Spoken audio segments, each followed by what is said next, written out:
Hello there and welcome to We Empower You to Be on TV. And I'm here today with Sally Page, who's going to be taking some direct instructions on how to get her 5-minute spotlight video produced. And we have this as a member benefit. So first thing I'm going to do is take us to where you would find the calendar link for joining us at this event that we do every single third week of the month, Monday through Friday. That's a 5-day challenge, 9 a.m. for 1 hour and 2 p.m. for 1 hour. And we look forward to having you join us at one of our 5-day challenges. So the first thing I'll show you is just go to the weempoweryourlife.com website. And when I'm on my laptop, it looks like this. It could look a little bit different if you're using your phone. This is the challenge right here. We empower you to be on TV challenge. And it is, the links for it are also here. You just keep scrolling down and then you'll find the links, which I will not show here because those are private, only accessible at the calendar link. So that said, I would also like to take us back to where more content exists for this upcoming opportunity. Yeah, simply go to the member login and enter in the login username and password.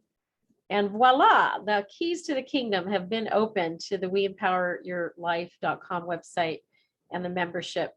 And right as you scroll along, Sally, you're going to see that we have 2 videos here. One is longer than the other.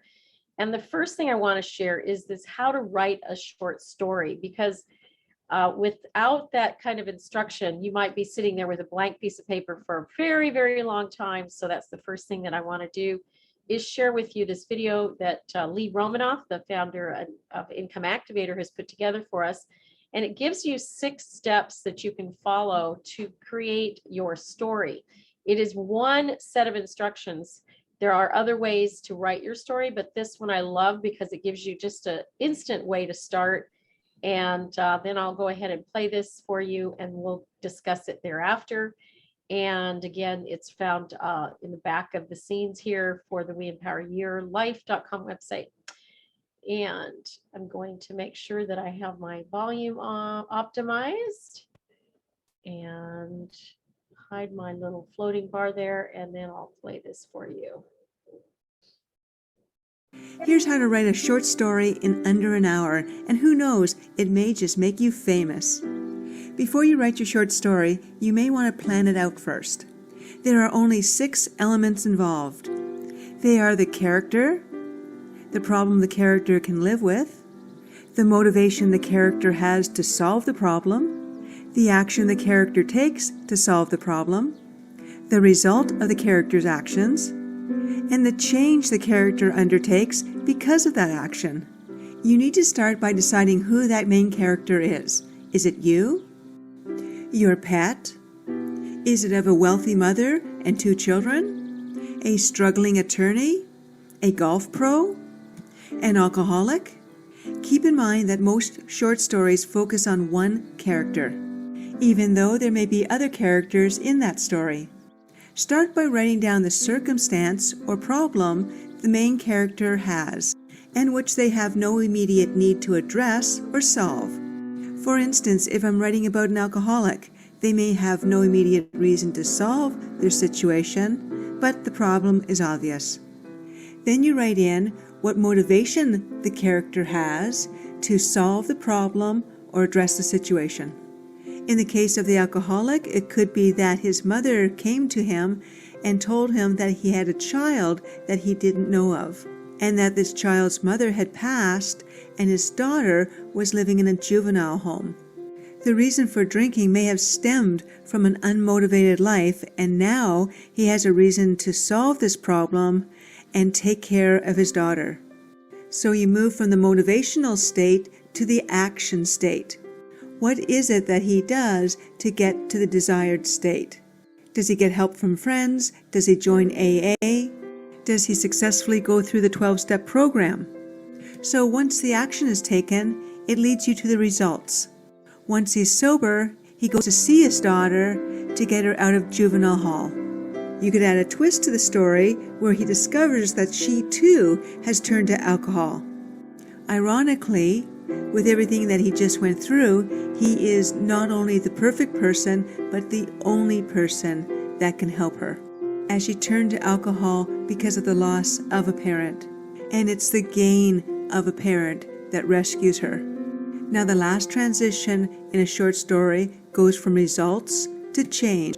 You have to see how the character changes. In this case, he gave up alcohol, but he also gained the confidence that he could do great things, and the confidence he could take care of his child, a child he had never known but suffered with the same addictions. So let's recap. So we started off with a character whose problem was he was an alcoholic. His motivation was finding out he had a daughter, motivating him to solve the problem. The action was giving up alcohol and going to treatment. The result was he got clean and sober and was able to help his daughter out through the same addiction. The change was in his newfound confidence and in his ability to help and take care of his daughter. These are the steps in writing a winner of a one-page story.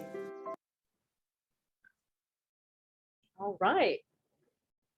So that is the first set of instructions that I like to work with because it's so simple.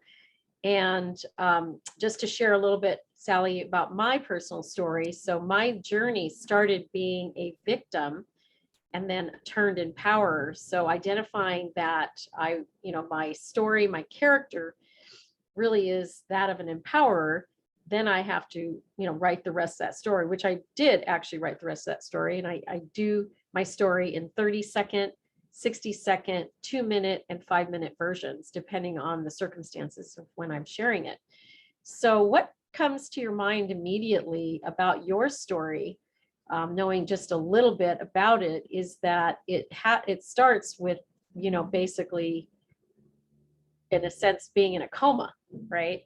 Your story. Yes. And so I think when you start your story out with that in mind, there you are, someone who was facing a near-death experience and a life and death experience. That is a great place to start your story because it's riveting right from the get-go. What are your thoughts about the first step that you would take to be in write your own story? Well, actually, I've worked on the story a bit, and it starts with, have you ever been in such a deep sleep that you've struggled to wake up? I've found myself struggling to wake up, struggling to open my eyes. And when I was finally able to open my eyes, I found myself in an intensive care room with my brother sitting across from me. And I immediately knew that it was not good. Wow.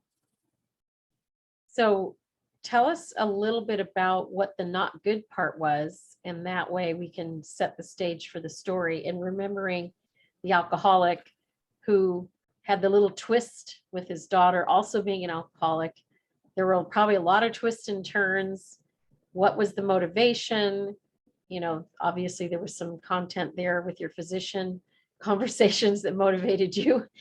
And well, actually, when I woke up, my brother started explaining what had happened, and I didn't know I was in the hospital. The last memory I had was being at home with a high fever, and I was wired to many devices for life support when I woke up. My hands looked like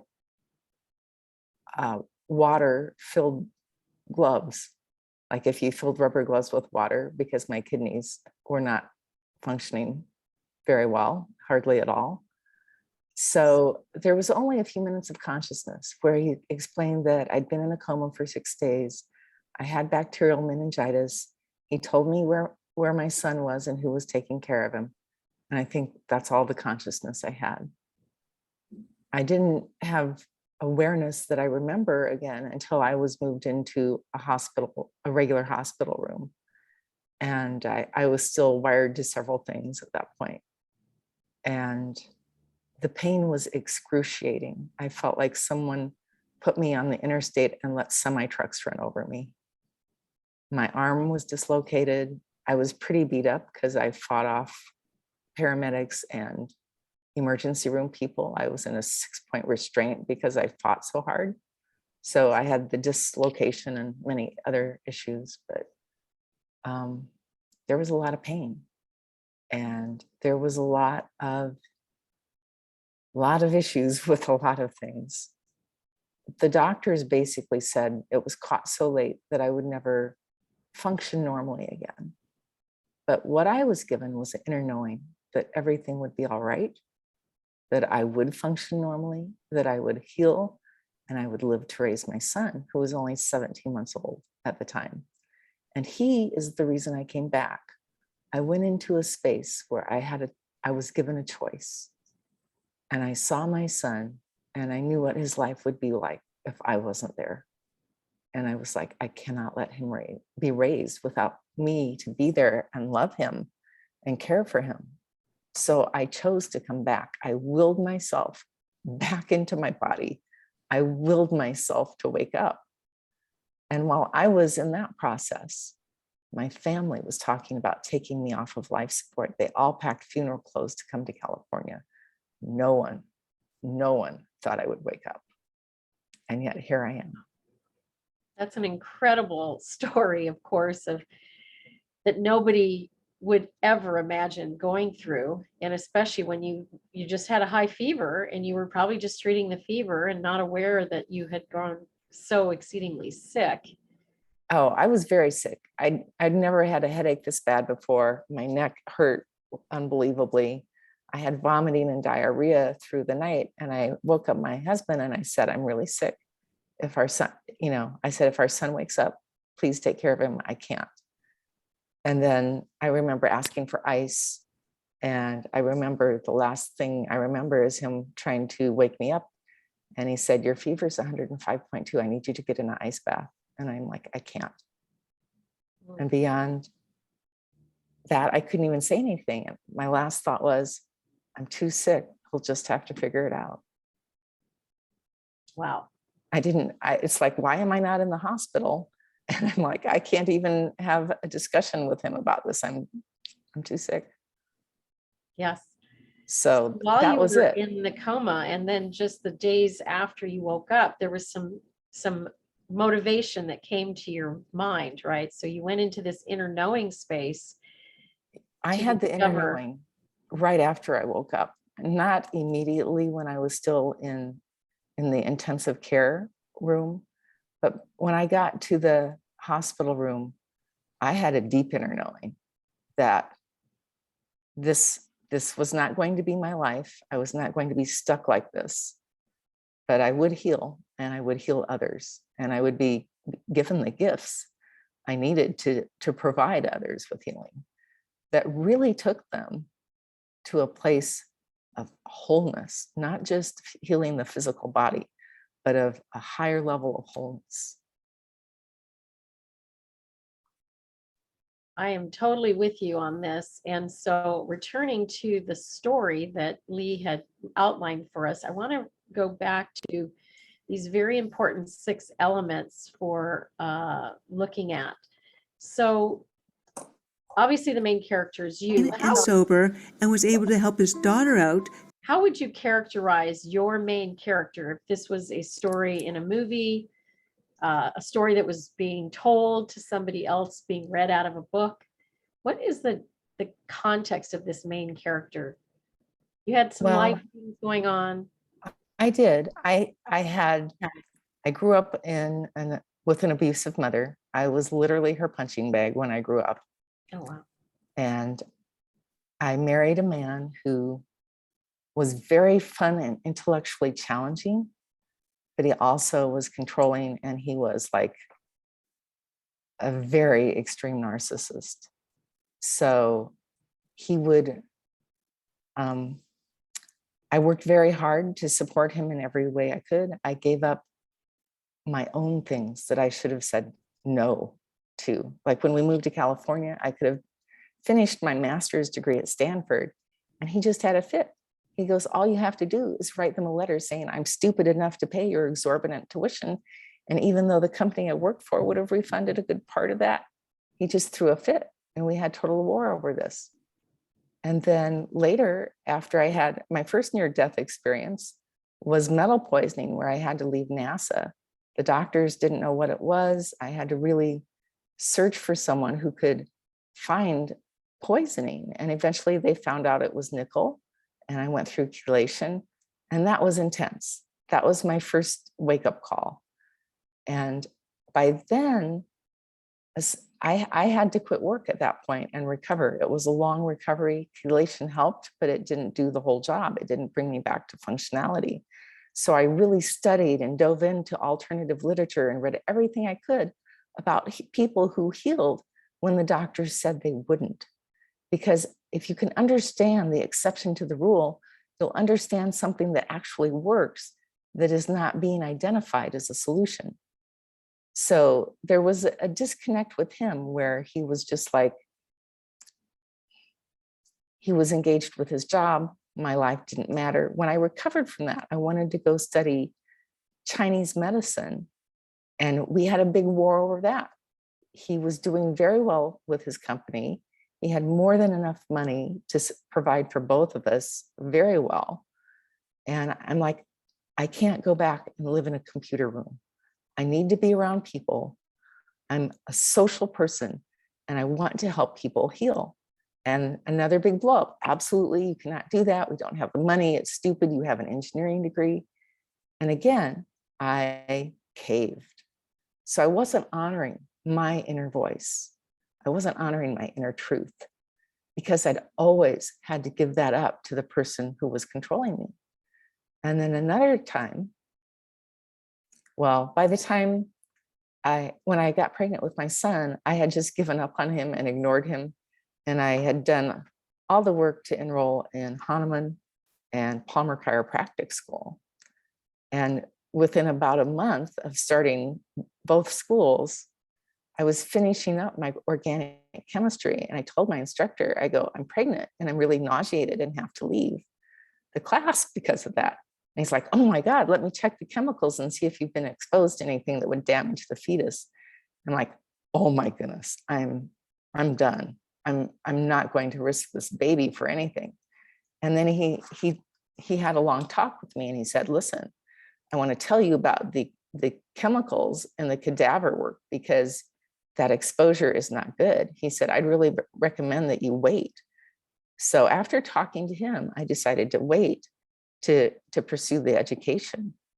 But I was going to wait till my son went to preschool. When he was 17 months old, meningitis changed my direction. So life takes you where you need to go, even if you're not listening and even if you don't get it. So I learned the hard way. Yes, absolutely. So I identify that when I was 17 and fell in love with the boy in my high school, who I later then married because I was pregnant, that I would actually end up becoming the victim of domestic violence, that my role and my character really was that of a victim. Do you identify with the word victim, or is there another character that you relate to more? I think I was a victim. I don't like to identify with that at this point. I think I've moved beyond it, but I've certainly been in that place when you're a child and you have to hide and be small and try to be invisible to avoid life-threatening moments with your parent. You definitely feel like you're abused, you feel like you're worthless, you have that victim feeling, because really when you're a little kid, your parent can kill you, and that's a reality. Yes. Wow, there's a lot to unpack here, Sally, in terms of where do you start the story? Where does it, it's only 5 minutes, where does it go? So let me return back to the, to identify the next step, which is the problem. So And then, of course, there's the motivation to make the change. So the main problem, it seemed, was that you were not listening to yourself, if I might say so. Yes, I would say that is, I would say I wasn't really listening to and acting on my inner truth. And even though after the first near-death experience, I was listening to it, I did get it, but I allowed someone else to suppress me from following my inner truth. And that was my mistake that probably led to my second near-death experience. It's like, okay, she didn't get it this time, let's give it another try. Yeah.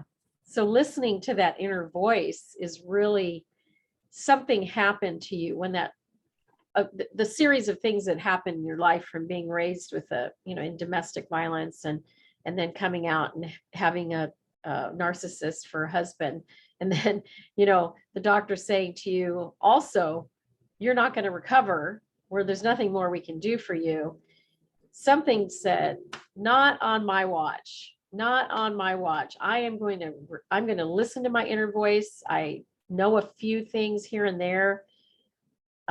It sounds like that's really what motivated you. You had learned just enough through your exposure to the Yes. chemicals, through signing up to the school, to fighting for your right to have a voice in your own relationship, fighting for the Yes. life of this child. So all of those things seem to culminate in the motivation to move to doing more research, studying, getting trained, and getting qualified in all of these different areas that you now practice in.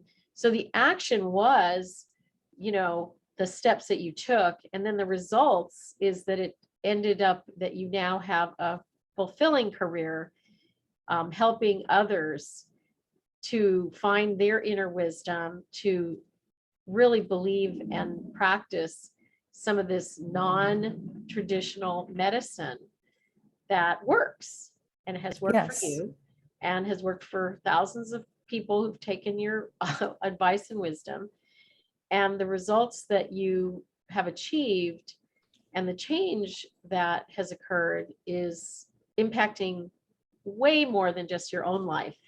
It's impacting other people's lives. So that's really Yes. what I see as the story. So let me share with you. I Go agree. ahead. I Yeah. agree. And the other thing that is part of my purpose, and that I'm really feeling deeply now, that motivates me, is Yeah. to make people aware of what is possible beyond Western medicine. I don't believe in throwing out Western medicine at all.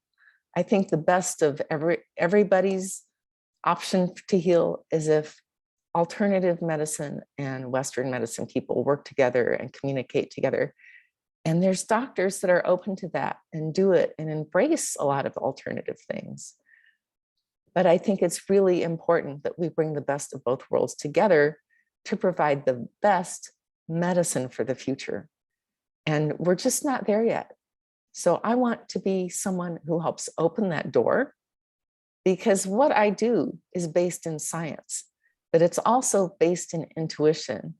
And it's the marriage of both that can take you to very specific and deep levels that bring about amazing healing in the body that is just, I would call it miraculous.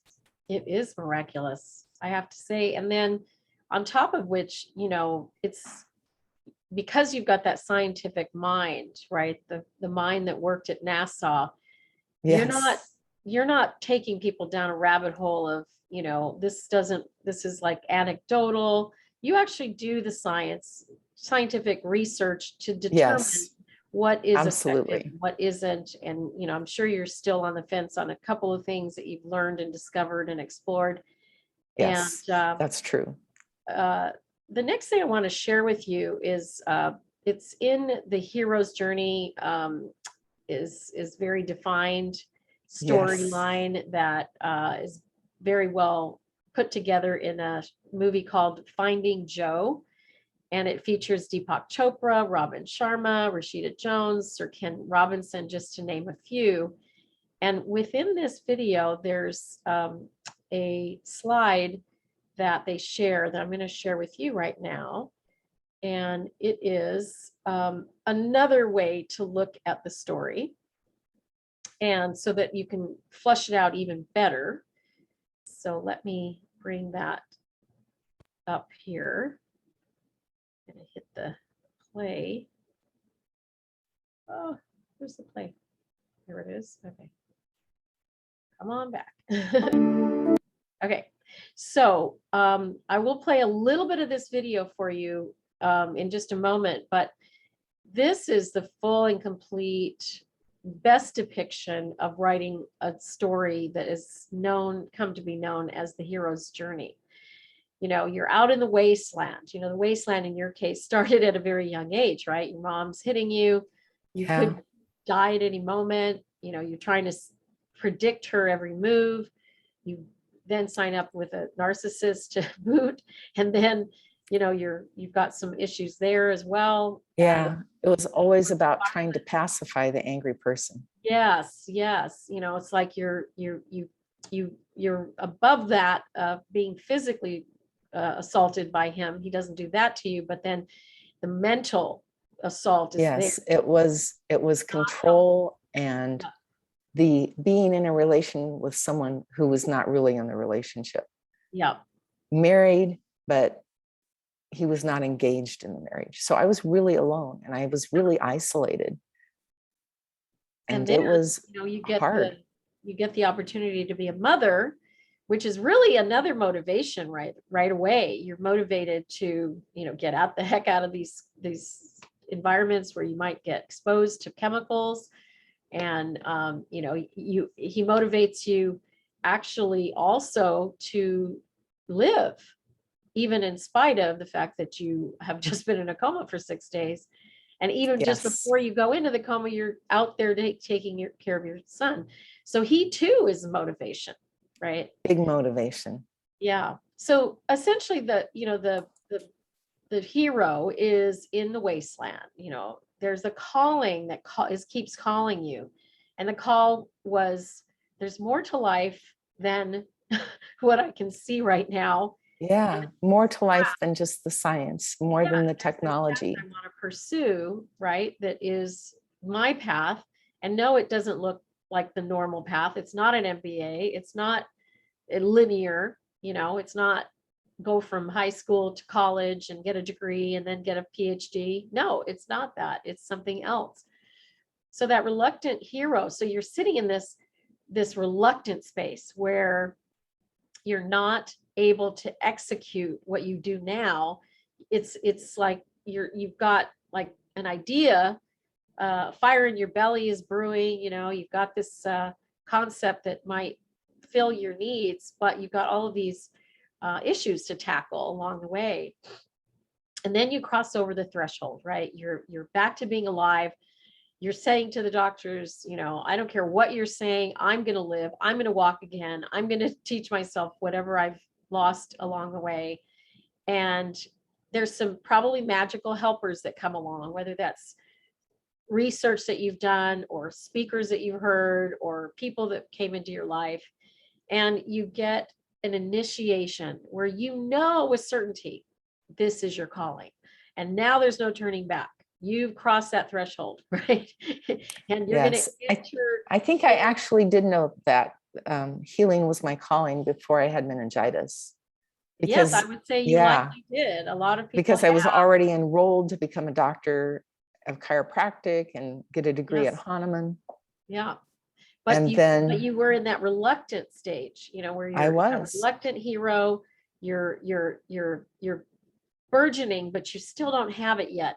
But at some point you cross the threshold, right? And you enter into finding the right helpers, having the courage, feeling like the belly of the whale, you know. Then you go into the place where you're tested, and, you know, you're tested again because you actually had 2 near-death experiences, right? Yes. And then you take flight. Again, because it took another whole step of being in total defiance with my husband to sign up for those schools and take the training. I was getting 2 degrees at once, which is a lot. I mean, I had a little child. I was tutoring. I was studying every spare moment. It was a really heavy load. And I didn't have the child at that when I started that. I got really tired, and that's when I found out I was pregnant. So there was a reason behind the tiredness. But I did have an inner knowing that I was here to help people heal. Yeah. I just didn't have the courage to totally break free from my husband at that point. And I did that after the meningitis, after I was able to stand on my feet and move again, which took a while. And that was probably the hardest thing I've ever done. I bet. Well, let me share a little bit of this entire video. It's about, I'm not going to go the whole length, but it's an hour and like 19 minutes. And I'm going to share with you up until this point where we get to, it's about 5 minutes. So I'll start, and hopefully you'll be able to see this. And watching, here we go. Start over again. Get the credits in there.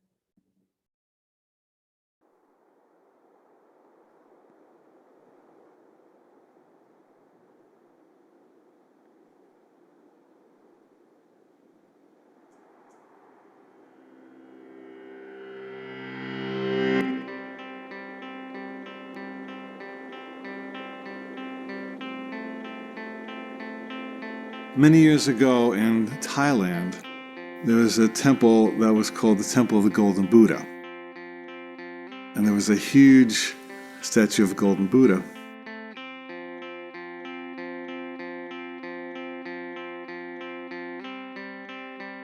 And word came to this village where the monastery was that an army from a neighboring country was about to invade.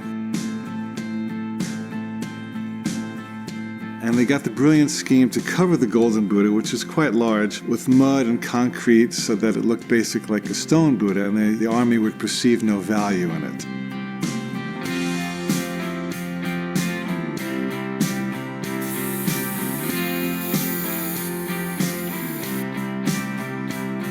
And sure enough, this army rolled in with its caissons and weapons. And as they passed by the monastery, they saw nothing but a big stone Buddha, and they had no reason to plunder it.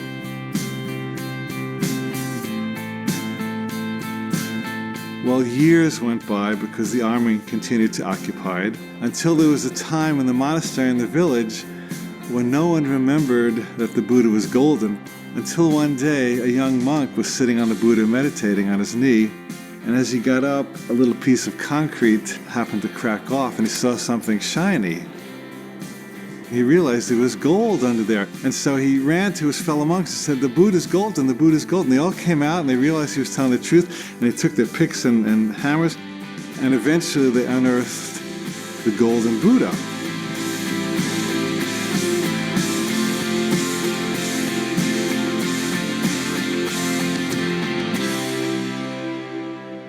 Now, what's the metaphor here? The metaphor is that each of us is golden by nature. We were born golden, we were born high, we were born knowing, we were born connected to our bliss, we were born knowing truth, we were born knowing everything that every great spiritual master has ever said. We were one with the Christ, the Buddha, everyone. But then we went to school and they said you have to dress like this, and this is what boys do, and this is what girls do, this is what black people do, this is what white people do, on and on and on. And so we developed a casing of stone over the Buddha, to a point where at a young age, maybe 4, 5, 6, or 7, we believed that we were the stone Buddha, not the golden one. And then something comes along that cracks our casing. Maybe it's an injury, a divorce, a financial setback, a governmental change, something that really scares us and bugs us and knocks off a piece of our armor. And only in that moment of the armor being knocked off do you get to look inside and see the gold. And let me tell you, friend, that the moment you see that gold, the armor and the concrete will never satisfy you again. At that point, you truly enter the true hero's adventure, and all you want to do for the rest of your life is pick away the stone, because the gold is so much more fun.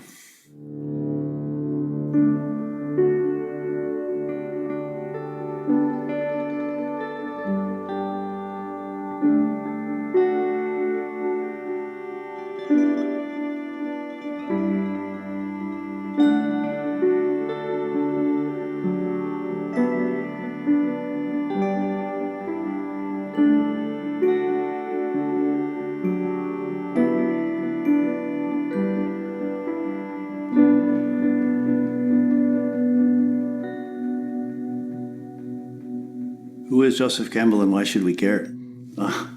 Topic that comes up a lot. Joseph Campbell was one of the leading mythology experts of all time. Joseph Campbell is a philosopher, a man who had this ability to see the truth in a world where we've lost sight of that in many ways.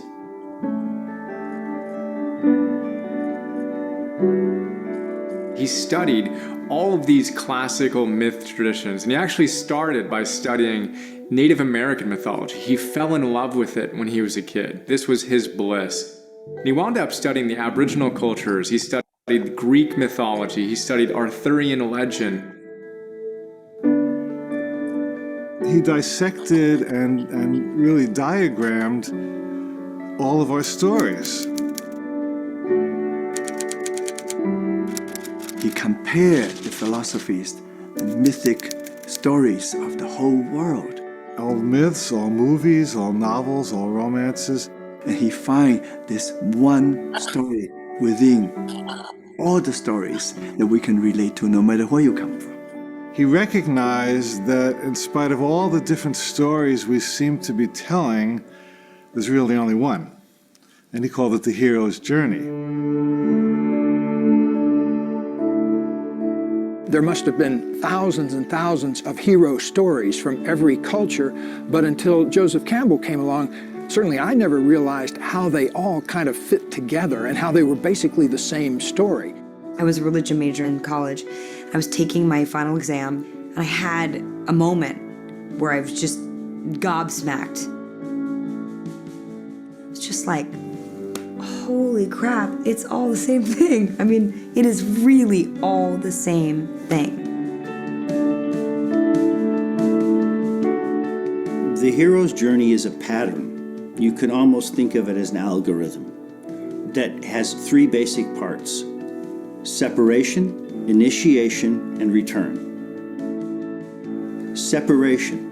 You are in one kind of a reality, in one kind of a place, you are separated from it. Initiation. You're put into another place where you are in some manner initiated. Return. You come back.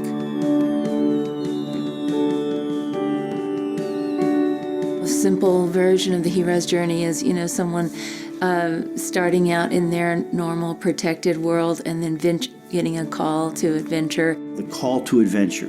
There's a vision.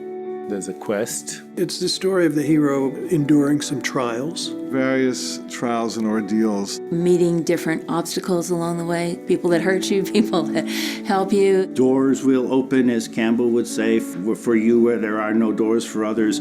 Dragons will appear that are your dragons alone. You get to like the innermost cave where you're really challenged, like the greatest crisis, and you find your true self. The achievement, the glory. But then that's not the end of it. That is to bring that back to the community. There's a return to tell the story. That is a heroic journey. Separation, initiation, return. All of the adventures of the human story are in there. All the heroes, all the villains, all the gods and goddesses, and all of the knights, and all of the fantastic creatures we can conjure up in animation, they're all in there, because they're all in here. Because they're all in here. This is where they come from. If you look at some of the greatest pieces of literature, the greatest works of philosophy, they all have what Joseph Campbell called the hero's journey. And if you look with a piercing eye, you could recognize his outline in just about any movie or story you would read. Star Wars, The Matrix, Harry Potter. Wizard of Oz. That's a classic story of a hero's journey. You first see Dorothy in her natural environment. And just like out here in regular life, a person is operating in their natural environment every day and living in their house and that kind of thing. And then something happens to shake that world up. And you go on a journey in which you have to face certain tests and challenges.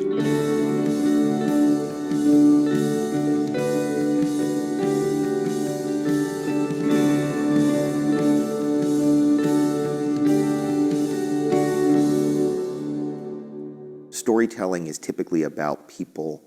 We went to school and they said,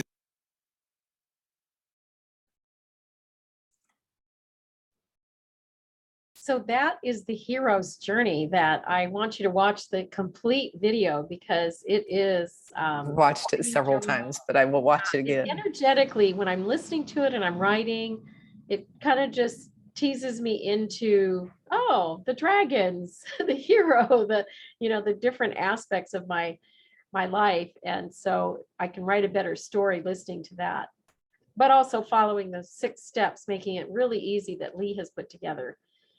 That way you can get it started. And even this, we're talking here, I will get this translated to you so that you have the manuscript.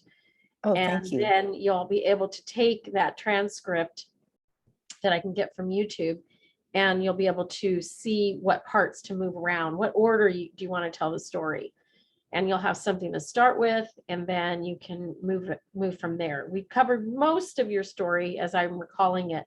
There may be a few missing pieces in there along the way, but you can fill those in. But essentially you have the work to do now. Yes, actually, I feel like I can do it.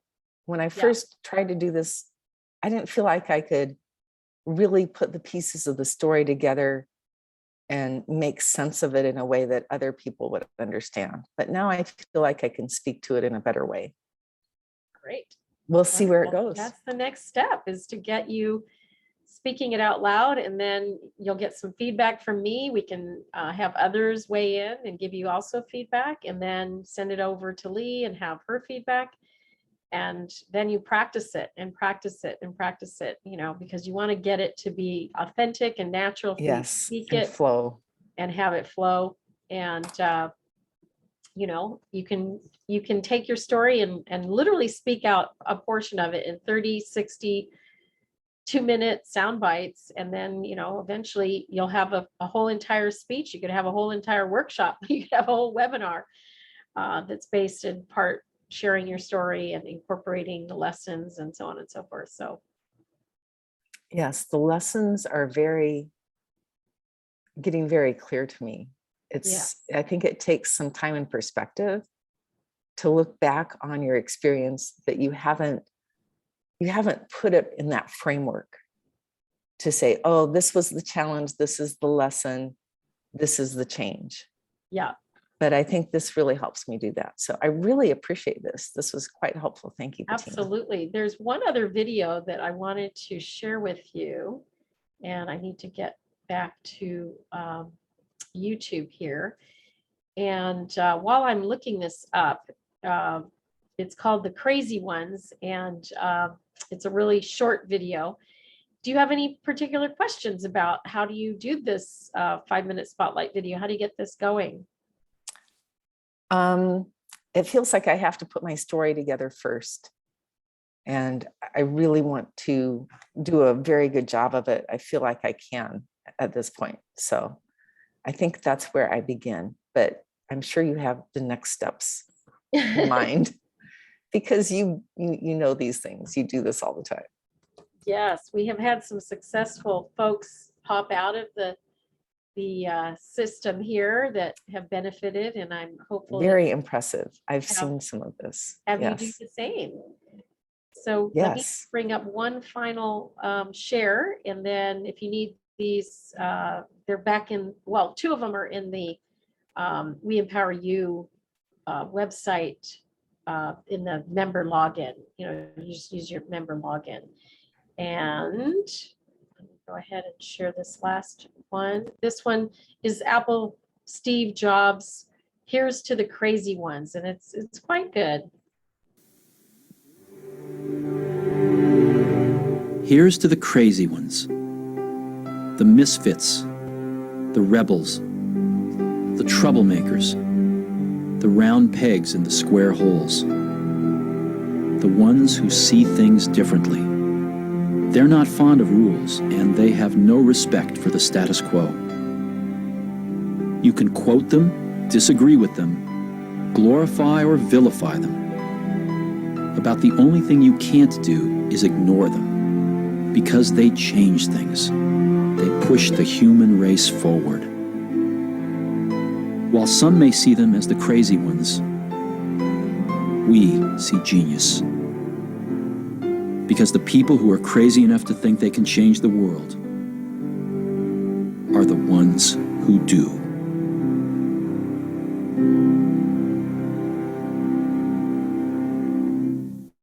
I relate to that. That just, yes, I just had a very strong hit from that. I am here to push the human race forward in the area of a broader understanding of what is really healing and how to access the healing that feels like a miracle, that many people would describe as a miracle. It's reality that people don't see right now. And because I've had this experience, I'm here to help people see the miracle. And you're living into your purpose, and yes, absolutely so. And I'm excited absolutely for you. And it wouldn't hurt to also include a couple of client experiences as you're working through towards the end of your story in the 5-minute video. And then, of course, how do you go to the place where you're actually closing and having people have a call to action to be engaged with you. So I highly recommend watching, T.U. Knapp's video, which is on her website, which is Healing the Holes in Your Soul. Yes, And, her video is so good. Yeah. So I have a question. Really great example. What sort of call to action do you recommend? Because this might live in perpetuity, it would be something that that you'd be doing in perpetuity. I highly recommend a 30-minute consultation as an option, as a call to action. Like in my case, I always send people to the website, to the calendar link to join one of our meetings, or the summit ticket page. I also recommend one call to action is better than 3. Although if you watch my video, you'll see I actually had 3, but that was before I kind of realized that sending people 3 places that they might hear on a radio, for example, as they're driving down the line, isn't helpful, but having one strong call to action is really helpful because they can memorize that. Oh, healingtheholesinyoursoul.com. Great. Yes. Contact me there. That helps a lot. Really easy. And you might have to buy a separate URL that's a landing page that is, go to Sally Page. I have a few of them at this point, so I can do that as well. Worked with Nancy Jutton, so that having a fancy or a pretty, as she calls it, a pretty landing page, not pretty in the visual sense, but just yes. I have a few. Really I have Talk with Sally and Heal with Sally and Soul Alignment Quiz. So I've got a few, and I will probably add some more. But yeah, that's a good thing. So depending on where the story goes, the Soul Alignment Quiz might work, but then also the Heal with Sally might work too. It's very much a healing story that you're going to be telling. So yes. And I think it would be nice to just have a free gift in that. And maybe I think instead of 2 links, they could maybe have a free consult with me that has a free download that they get when they sign up. And that way they only go to 1 link at a time, but they get a free gift with it as well. Right. Yes. So I could do like a light language healing activation for them. Yes. Light language is something I want to do research with. So I'm really looking for people who have certain types of genetic issues, because light language, I have an inner knowing about this, that light language can do remarkable things in the area of genetics where people are having problems that are really challenging to address. So I may put out an invitation to people who are in those categories that would like to keep track of data and change as they do this work with me. So we have measured research results to put behind this. There's your scientist. Yes. All right. Thank you for joining us here today, Sally. It's been great to have you. Thank you so much. I feel like I've had a big breakthrough with this. Yeah. This is comparable to day 1 of the 5-day Beyond TV challenge. Of course, this is in preparation for you having a 5-minute spotlight video on the worldwide TV network. That's www.tvn.com. And Shavon, thank you so much for providing that as a benefit to the We Empower You community. If you'd like to take a step to have overlays and music and editing, Larry from Evoke Video has agreed to give us a $297 for a 2-hour production. Since you're remote, that probably will be all you'll need. If you are local in the Puget Sound area, he can do a production for you for $497 in person for 4 hours. So that are the two, those are the two options. And as you see, I believe TU paid for the 4-hour option, and so did Lori, and they're very happy with what they got. It's amazing. very well done. Yeah, he's amazing. Both are just incredibly impressive. So Thank you. This is my moment to get it done.